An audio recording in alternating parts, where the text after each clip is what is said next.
السلام عليكم. النهارده ان شاء الله هنعمل البفتيك بطريقه سهله جدا والمقادير بسيطه خالص. يا رب الوصفه تعجبكم وتعالوا نشوف هنعمل ايه. ولو عجبكم الفيديو فضلا الاشتراك في القناه.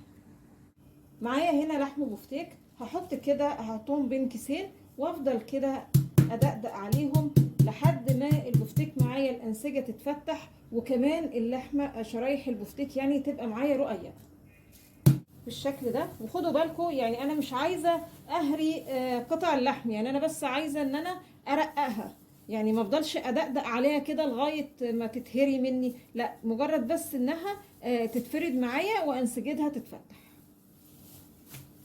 بعد كده هعمل تتبيله بسيطه جدا. هجيب عصير بصلايه، لكل شريحه لحمه هاخد فص توم، معانا هنا 4 شرايح فهاخد 4 فصوص توم، معلقه صغيره كده فلفل اسمر، ظبط الملح، واقلب مكونات التتبيله البسيطه دي مع بعض كويس. وبعدين ادهن التتبيله كده على وش شرايح اللحمه، هدهن الناحيه التانية برضو كده بنفس التتبيله.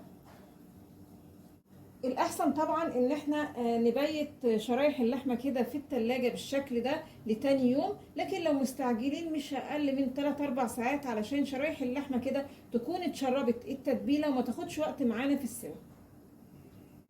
تاني يوم هبتدي اسوي بقى شرايح اللحمه، ولازم لما تيجي تعملي بفتيك تبقي معرفه الجزار انك عايزه لحم بفتيك، مش اي شرايح لحمه وخلاص، علشان هي بتبقى لحمه موجوده مخصوصه يعني للبفتيك. تمام.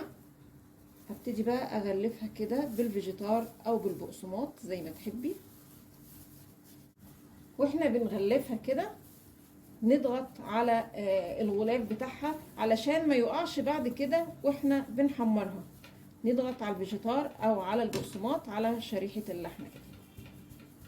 بعد كده اجيب بيض وحطيت عليه سنة فلفل اسمر وهضربهم مع بعض كويس قوي. وبعدين هجيب كده البفتيك واغطسه في البيض على الناحيتين.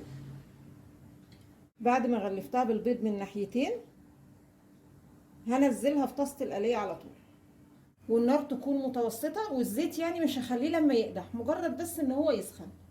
وهضيف بقى قطع البفتيك. خلاص كده اتحمرت من الناحيتين. بصوا لونها بيطلع باللون الذهبي ده. هصفيها كويس من الزيت. وده الشكل النهائي معانا للبفتيك.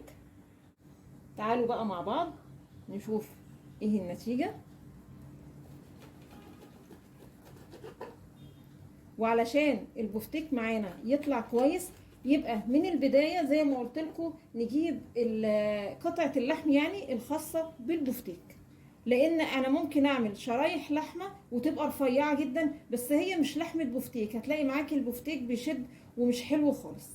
اهو ده شكله من جوه اهو، وما خدش معانا وقت خالص في السوا ولا اي حاجة، واستوى ما شاء الله بسرعة. يا رب النهارده الفيديو يكون عجبكم، وانتظرونا ان شاء الله بفيديو جديد.